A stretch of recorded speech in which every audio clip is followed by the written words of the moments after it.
Dari Yakobus 1 diawali ayat 9, diakhiri ayat 27, ayat 19 hingga ayat 27. Bapak Ibu muda-mudi, mari kita bacakan secara responsoria. Kami akan membacakan ayat yang pertama, yaitu ayat yang 19. Pendengar atau pelaku firman. Hai saudara-saudara yang kukasihi, ingatlah hal ini: setiap orang hendaklah cepat untuk mendengar, tetapi lambat untuk berkata-kata, dan juga lambat untuk marah. Sebab anak manusia tidak mengerjakan kebenaran di hadapan Allah. Sebab itu, buanglah segala sesuatu yang kotor dan kejahatan yang begitu banyak itu, dan terimalah dengan temah lembut firman yang tertanam di dalam hatimu, yang berkuasa menyelamatkan jiwamu. Tetapi hendaklah kamu menjadi pelaku firman dan bukan hanya pendengar saja.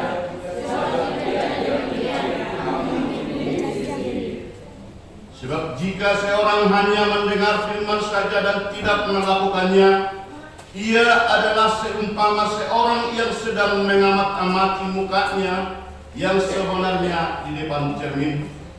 Baru saja ia memandang dirinya, ia sudah kelihatan ia segera lupa bagaimana mukanya. Tetapi barang siapa meneliti hukum yang sempurna, yaitu hukum yang memerdekakan orang, dan ia bertekun di dalamnya, jadi bukan hanya mendengar untuk melakukannya, ia akan bahagia oleh perbuatannya. Jikalau ada seseorang yang menganggap dirinya beribadah, tetapi tidak mengungkap ibadahnya, ia menipu dirinya sendiri, maka sia-sia ibadahnya. Ibadah yang murni dan tak bercacat di hadapan Allah Bapa kita ialah mengunjungi yatim piatu dan janda-janda dalam kesusahan mereka, dan menjaga supaya dirinya sendiri tidak dicemarkan oleh dunia. Demikian firman Tuhan, menyanyikan firman-Mu menjadi terang.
Bapak Ibu muda-mudi yang dikasihi oleh Tuhan, khotbah kita untuk minggu ini berbeda dengan gereja-gereja tetangga, gereja-gereja yang mempunyai suatu kesatuan bersama dengan PDI. Khotbah untuk minggu ini ada perbedaan dengan khotbah yang terlaksana di gereja-gereja yang satu kesepakatan dengan PDI. Mengapa seperti itu Bapak Ibu? Saya yakin kita sudah sama-sama mengetahui, terkhusus pada minggu hari ini merupakan suatu yang ditetapkan dari pusat menjadi suatu pesta olok-olok di mana HKI sudah genap berusia 96 tahun. Kalau kita ingat dan kita sering memandang, saya yakin di antara kita semua yang berkumpul di sini masih bisa dikatakan masih lebih tua HKI. Karena ada inang dua di sini, yang paling tua kurasa masih berusia 82 tahun. Berarti masih jauh lebih tua HKI. Merupakan suatu sukacita nak buat yang berlangsung. Baru 2 tahun ini belum ya? Belum. Berarti itu merupakan suatu yang luar biasa. Yang penting kita semangati. Yang menjadi semangat kita berikan apresiasi kepada Tuhan. Kita berikan penghormatan kepada Tuhan. Yang memuliakan, yang kita muliakan. Hingga kita di saat ini juga bisa melaksanakan olok-olok di hadapan di Kuliah Kristen Indonesia yang sudah genap memasuki 92 tahun. 96 tahun. Karena 1 Mei 1927 di situ berdiri HCB yang dulu, dan hingga sekarang sudah bisa dinyatakan dan bisa dibuktikan dan disaksikan menjadi suatu buah yang dilaksanakan oleh hamba-hamba Tuhan yang melaksanakan pelayanan, yang melaksanakan perintah Tuhan, yaitu untuk menjadi berkat terhadap siapa-siapa? Mereka-mereka yang percaya kepada Tuhan melalui organisasi Kuliah Kristen Indonesia. Bapak Ibu yang dikasihi Tuhan, itu latar belakangnya sehingga berbeda di dalam saat ini yang menjadi bahan khotbah untuk kita, yaitu yang dikatakan seperti tema yang sudah terurai di titik acara kita, yaitu dengar dan lakukan, tangihon jala ulahon. Mengapa tema ini menjadi suatu pilihan yang ditetapkan? Bisa dikatakan menjadi suatu acuan yang kokoh, menjadi suatu panggilan yang begitu mulia dengan mereka-mereka yang bersepakat, bersuatu hati untuk menegakkan HCB ber-96 tahun yang lewat. Agar jangan hanya mendengarkan iman mereka dari saat itu, dari orang-orang yang dari luar negeri, hanya mendengarkan bahwa Yesus itu ada, hanya mendengarkan dari para hamba-hamba Tuhan yang datang dari luar negeri ke negara kita, Negara Kesatuan Republik Indonesia, tetapi melalui daripada yang sama-sama kita ketahui, melalui daripada tokoh yang ikut mendirikan HCB, yaitu Citua atau yang menegakkan tadinya Sultan Madu Panggabean. Disitulah dasar mereka, Bapak Ibu. Inilah yang menjadi acuan supaya kita jangan hanya mendengar, supaya kita jangan hanya mengikuti, supaya kita jangan hanya membegi-begi ahadiah tahun terkait doa kasih karunia yang dari Tuhan, tetapi supaya kita ikut menjadi pelaku, supaya kita ikut jadi pelaku. Inilah merupakan suatu hal yang sangat mulia terhadap mereka-mereka yang berjuang, yang bersepakat dan dimampukan oleh Allah untuk mendirikan HCB atau HKI di saat sekarang. Bapak Ibu yang dikasihi oleh Tuhan, dengan dasar itu maka dikatakan di khotbah kita pada saat ini, tangihon jala ulahon, diajak supaya jangan hanya mendengar tetapi ikut mengerjakan. Ada pertanyaan, apakah kira-kira arti firman itu? Apakah kira-kira arti firman itu? Biasa Bapak Ibu, terlalu sering kita dengarkan, di mana-mana selalu kita dapatkan kata-kata firman, di mana-mana selalu kita temukan tulisan firman, tetapi kadang-kala secara mendetail kita bisa jadi lupa. Apa ya arti firman ya? Jadi ada kebingungan yang sebenarnya ataupun yang bisa kita lihat dari kondisi arti ataupun apa itu firman, bisa dinyatakan itu merupakan jaminan hidup yang kekal di dalam Yesus Kristus. Firman berdasarkan penjelasan atau artian dari bahasa Ibrani, yaitu dabar, yaitu perkataan Allah. Perkataan Allah. Dari bahasa Yunani dinyatakan itu logos, yang artinya adalah pernyataan Allah. Pernyataan ini menyatakan bahwa firman itu adalah perkataan Allah. Seperti halnya yang tertulis di Yohanes 1. Bisa kita buka-buka nanti. Di sana diuraikan dan dituliskan bahwa firman itu menjadi manusia. Firman itu menjadi manusia. Tadi dikatakan bahwa firman itu adalah perkataan Allah. Sekarang dinyatakan firman itu menjadi manusia. Ada hubungan yang begitu erat yang tidak bisa dipisahkan. Firman itu menjadi manusia. Manusianya ini siapa?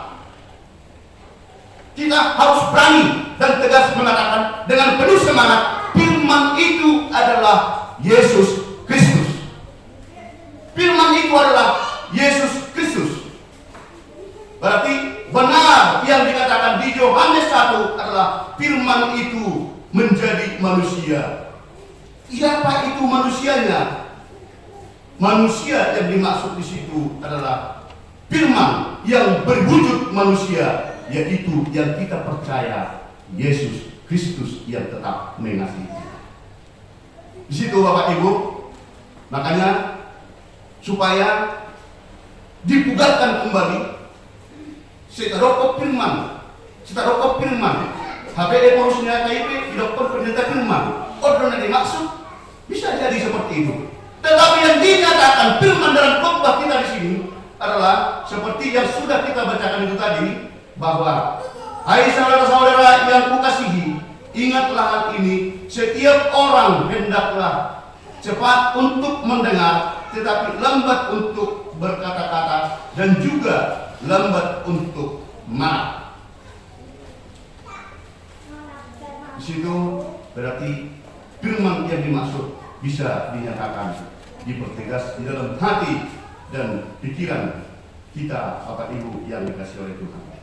Dari yang dibacakan, sesuai dengan yang sudah kita bacakan itu tadi, bahwa khotbah kita dari Yakobus 19 sampai ayat 27 ada beberapa item atau garis besar yang kami pikirkan Bapak Ibu seturut dengan hari besar ulang tahun HKI 96 sekarang, yaitu yang pertama sekali kita pilih dari ayat 21.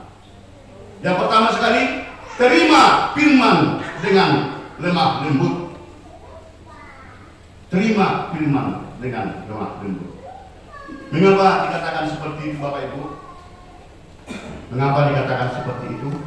Dan apa latar belakangnya penulis Yakobus sehingga menyatakan ini terhadap orang Yunani di saat itu? Mengapa dikatakan ini? Merupakan suatu kronologis yang terjadi di zaman dulu, sehingga penulis Yakobus membuatkan tulisan ini supaya kebenaran firman Tuhan itu dilaksanakan oleh jemaat-jemaat yang mengikuti kepercayaan kepada Allah di saat itu. Mengapa seperti itu? Di saat itu orang-orang Yahudi mempunyai analisa, mempunyai pemikiran atau mempunyai paradigma bahwa mereka-mereka yang mengikut Kristus itu, mereka-mereka yang mempercayai yang dikatakan orang Kristen itu tadi adalah aliran sesat. Sehingga jemaat-jemaat di saat itu banyak yang galau. Bersama bahasa Senayan. Banyak yang galau, bahkan banyak mereka itu yang merasa tidak nyaman. Banyak mereka itu yang merasa betul-betul sepertinya punya penderitaan yang besar, tidak bersemangat untuk meyakini dan melanjutkan kepercayaannya untuk memuji dan memuliakan Allah. Melihat daripada kondisi yang seperti itu, banyaknya jemaat yang merasa terbeban, banyaknya jemaat yang merasa galau, maka penulis Yakobus menuliskan tulisan yang kita baca tadi seperti yang sudah kita belakang. Sehingga yang pertama sekali Bapak Ibu, kita garis bawahi yang pertama bahwa terima firman dengan lemah lembut dengan perkataan. Saya baca-baca kamus tadi pagi bahwa seperti definisi daripada lemah lembut adalah baik hati dan ramah. Baik hati dan ramah. Kalau dikatakan kita terima firman dengan lemah lembut, mengapa kita harus diarahkan, diajari menerima firman itu supaya kita lemah lembut? Seperti yang dikatakan tadi, hai saudara-saudara yang kukasihi, ingatlah hal ini. Setiap orang hendaklah cepat untuk mendengarkan, tetapi lambat untuk berkata-kata, dan juga lambat untuk marah. Sebab amarah manusia tidak mengajarkan kebenaran di hadapan Allah. Sebab itu, buanglah segala sesuatu yang kotor dan kejahatan yang begitu banyak itu, dan berimanlah dengan lemah lembut firman yang tertanam di dalam hatimu, yang berkuasa menyelamatkan jiwamu. Yang menjadi masalah, mengapa harus dikatakan Bapak Ibu? Supaya menerima firman Allah itu dengan lemah lembut. Mungkin sering kita dengarkan bahwa firman Allah itu seperti pedang dua matanya. Boleh bahasa Batakna, budak sugada. Artinya terlalu sering kita mendengarkan firman Tuhan, kita mendengarkan pengajaran Tuhan, kita emosi, marah. Mendengarkan firman Tuhan, kita merasa tidak nyaman, bahkan sakit hati dengan mereka yang menyampaikan firman Tuhan tadi. Penulis Yakobus memberikan peringatan di saat dulu dan disampaikan peringatan kepada kita sekarang supaya kita mendengarkan firman Tuhan dengan lemah lembut. Cepat menerima, tetapi lambat untuk mengeluarkannya. Karena kenapa? Apalagi di zaman milenium sekarang, di zaman era globalisasi, perdagangan bebas sekarang, bisa dikatakan bahwa firman yang didengarkan itu tadi, atau khotbah yang kita dengarkan itu tadi, bisa membuatkan kita jadi sakit hati terhadap si A, sakit hati terhadap si B, menjadi galau dan tidak mau lagi datang beribadah, tidak mau lagi bersekutu untuk memuji dan memuliakan Tuhan, karena analisa dia tidak memahami apa arti lemah lembut. Penulis Yakobus menjelaskan di saat ini juga kepada kita Bapak Ibu. Helaporan si dua baga do polopatan di debata sangat tu namanya mabege jada sangat berol tu na patu de yosa. Maka kita diajari di sini supaya mendengarkan firman Tuhan dengan lemah lembut. Begitu kita dengarkan lemah lembut, kita renungkan bahwa kalau ada perbuatan, ada tingkah, ada pelaksanaan yang kita laksanakan hari lepas hari, bersama dengan firman ini kita dievaluasi, kita diajari. Bahkan kalau pekerjaan kita salah, datang firman Tuhan memberikan pengajaran, kita jadi sakit hati dengan yang diterangkan. Inilah khotbah di saat ini yang pertama sekali diajarkan dengan kita.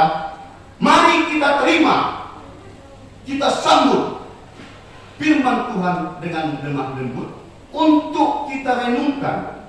Kalau ada tekanan, kalau ada suatu penyalahan melalui firman Tuhan tadi kepada kita, berarti kita dievaluasi atau dikoreksi oleh firman Tuhan yang kita dengar tadi.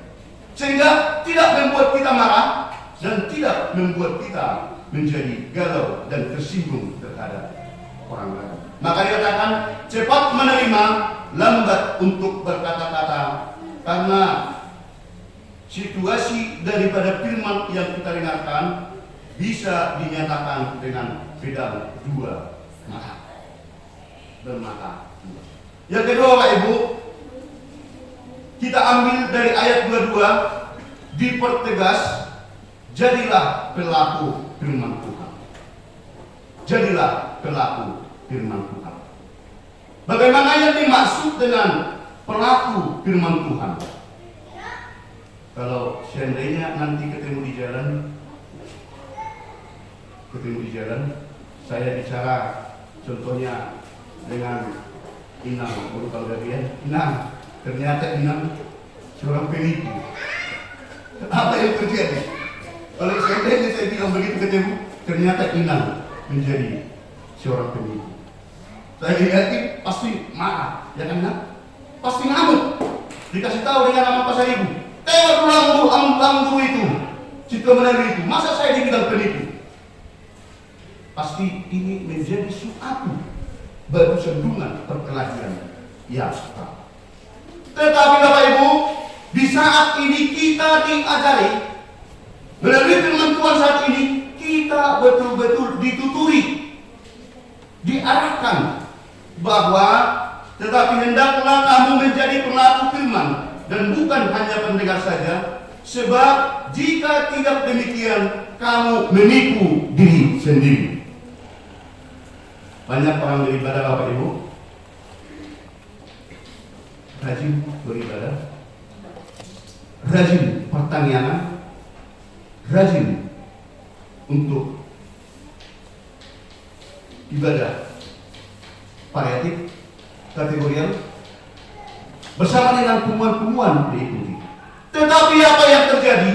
Ibadah terlaksana, tetapi pembicaraan atau bahasa selalu terungkap hal-hal yang sudah melanggar dengan letuan kehendak. Di zaman sekarang, bukan hanya yang seperti kita bacakan itu tadi, mulut kita kotor, mulut kita selalu bicara yang tidak benar. Di zaman sekarang, lebih banyak sekarang jari-jari yang berbicara, membuat orang sakit hati, membuat perkelahian, membuat pertengkaran. Melalui khotbah kita saat ini, kita dipertegas dan diajari. Jadi maaf, saya juga sering menipu, karena saya bahkan menyampaikan firman Tuhan, tetapi saya juga sering marah. Karena kenapa? Seperti tadi pagi buta, karena ada kebutuhan yang sangat penting, ayo kita rame-ramekan. Ternyata satu orang tidak baik bersantai, maka muncul marah. Berarti di situ langsung saya katakan, saya mau mengkhotbahkan nanti supaya jangan jadi penipu. Padahal saya keluar marah, berarti saya juga sudah menipu diri sendiri. Padahal nanti khotbah supaya kita lemah lembut dan jangan menjadi pemarah. Ini yang dipertegas Bapak Ibu di ayat 22 tadi, yang benar-benar, tetapi hendaklah kamu menjadi pelaku firman dan bukan hanya pendengar saja, Sebab jika tidak demikian, kamu menipu diri sendiri. Bahkan dinyatakan lagi, diterangkan sepertinya biasa itu ilustrasi. Karena kalau orang yang dimatakan beribadah, kalau orang hanya mendengarkan firman Tuhan, sama dengan orang bercermin.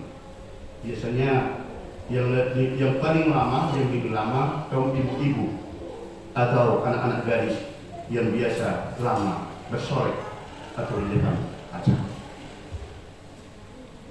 Biasanya kalau laki-laki kalau pakai minyak rambut sak sudah ditinggalkan kaca. Tapi kalau ibu-ibu ataupun anak-anak gadis, bahkan amat tol berkata, saudi tentang lama sudah berbolak-balik. Nah itu bahkan Yakobus, penulis Yakobus membuatkan ini menjadi suatu contoh. Menjadi suatu contoh. Diibaratkan kalau orang lain mendengarkan firman tetapi tidak melaksanakannya, berarti begitu dia berpaling dari cermin itu tadi, dia lupa wajah dia yang sebenarnya.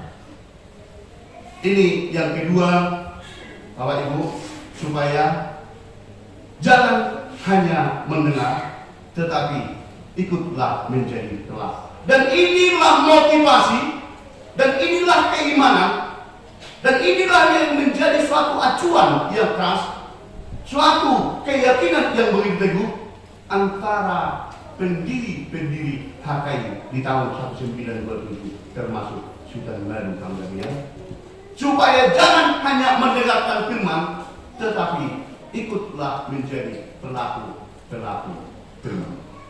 Apa itu yang dikasih Tuhan? Bagaimana yang dikatakan itu tadi, bahwa ikut menjadi pelaku? Bisa kita kembali ke belakang sebentar. Menurut daripada orang-orang Yunani, bahwa yang menyebarkan firman itu, yang menyampaikan berita nauli, yang menyampaikan kasih karunia Allah adalah bisa dikatakan nabi, imam, dan bahkan bisa dinyatakan orang-orang bijak. Mengapa seperti itu Bapak Ibu?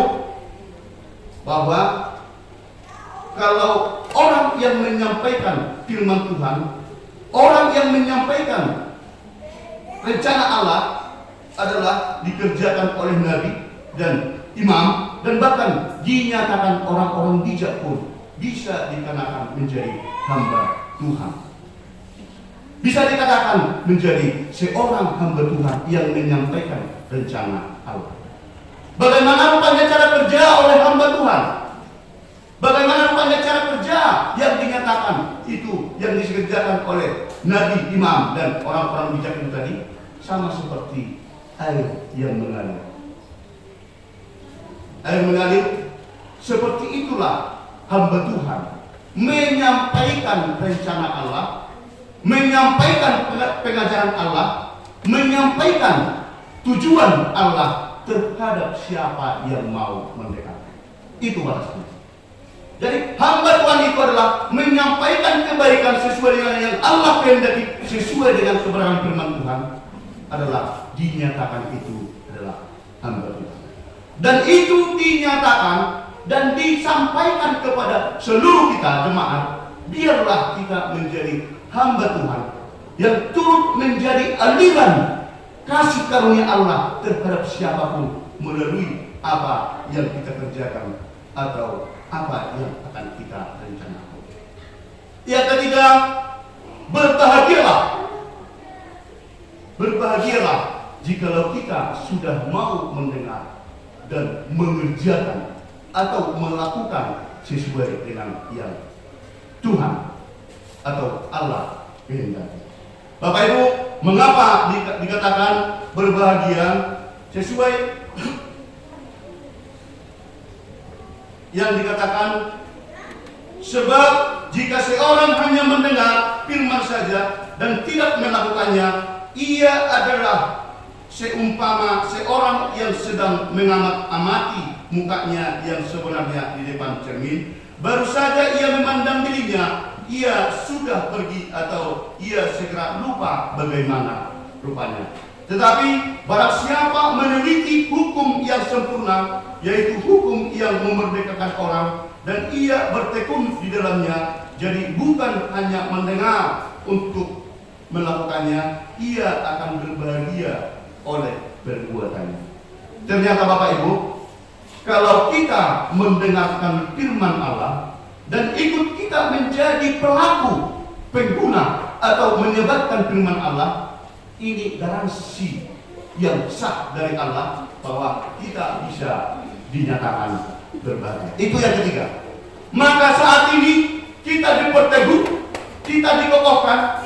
Mari kita menjadi pendengar dan melaksanakan firman Allah yang kita dengar, firman Allah yang sudah kita percayai dengan penuh semangat dan penuh dengan kekuatan iman kita atau sesuai dengan firman yang sudah kita terima. Jikalau ada seorang menganggap dirinya beribadah tetapi tidak memakai lidahnya, ia menipu dirinya sendiri, maka ia sia-sialah ibadahnya. Itu yang kita kata tadi, sudah kita perjelas tadi. Kalau kita rajin beribadah, kalau kita tidak pernah telah mengikuti apa rangkaian-rangkaian yang dilaksanakan oleh gereja ataupun hubungan ataupun segala sesuatunya yang berhubungan untuk memperbaiki kehidupan kita untuk memuji dan memuliakan Tuhan, tetapi tidak bisa kita menahan lidah kita dan tidak bisa kita memakai jari-jari kita untuk menendai Android kita, maka sia-sialah ibadah yang kita laksanakan. Yang keempat, Bapak Ibu, yang keempat, bisa kami pikir bahwa beribadah yang tidak cacat, beribadah yang sebenarnya bukan hanya bernyanyi, berdua dan beribadah.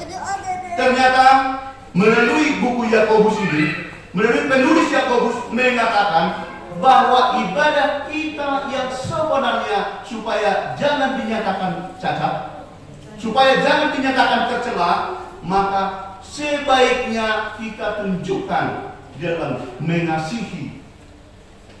Contohnya janda-janda dua, mengasihi saudara-saudari kita yang lemah, mengasihi sesiapapun yang butuh untuk kita tolong. Maka itulah menjadi suatu klop ibadah yang kita laksanakan itu tadi sesuai dengan kebenaran firman Tuhan. Akhirnya Bapak Ibu, kalau dinyatakan seperti minggu kita saat ini, nyanyikanlah nyanyian baru kepada Tuhan, nyanyikanlah nyanyian baru kepada Tuhan, dinyatakan bisa kita uraikan, kita pertegas bahwa firman saya mengatakan untuk memuji dan memuliakan Tuhan, yang saya dengarkan dan yang akan saya lakukan, berarti saya penting menyanyikannya kepada Tuhan, penting saya bersuka cita kepada Tuhan. Berarti lagu apalah yang menjadi lagu kesayangan saya seturut dengan rangkaian khotbah di ulang tahun HKI ke-96, lagu apalah yang bisa saya buktikan menjadi lagu kesayangan saya. Mungkin kalau ditanya satu persatu, mungkin ada sebagian lagu kesayangan aku lisoi loh, sebagian beragam-ragam loh, sebagian macam-macam. Tetapi bahwa firman kita yang hidup, firman kita yang kita dengar, untuk kita laksanakan, kita diajak untuk tetap bersemangat penuh di dalam kepercayaan kita kepada Tuhan, bernyanyi yang terbaru kepada Tuhan. Maka kita pun tidak bisa lagi digoyahkan oleh kondisi-kondisi ruang lingkup ataupun tantangan-tantangan yang ada di dalam memuji dan memuliakan nama Tuhan. Apalagi dalam kondisi kita di Hakai Penerangan. Kami yakin Bapak Ibu muda-mudi mempunyai keyakinan yang besar bahwa Tuhan tetap menolong kita dalam segala hal, terlebih hubungan pribadi kita, hubungan jemaat Hakai Penerangan kepada Tuhan yang mengasihi kita. Saya lupa notnya, lagu dari gereja nomor 227, nomor 227, Yesus murni. Bisa dipilih, kita nyanyikan bahwa kita sudah menjadi pendengar dan pelaku firman Tuhan. Berarti dalam seluruh kegiatan, dalam seluruh tindakan, dalam seluruh apa yang dilaksanakan, biarlah Yesus dari nuruni berbita tu aka ada namanya. Oke?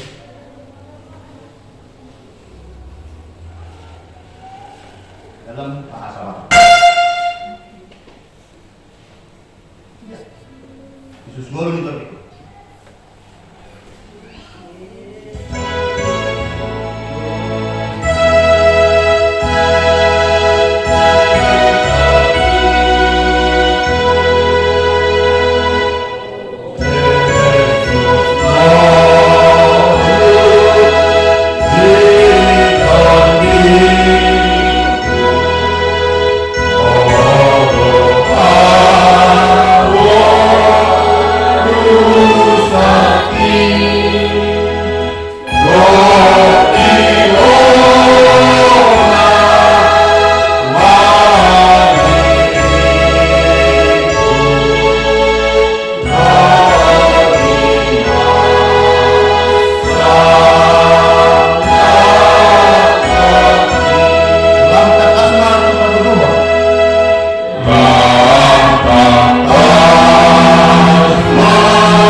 Kita nyanyikan firman-Mu berkati.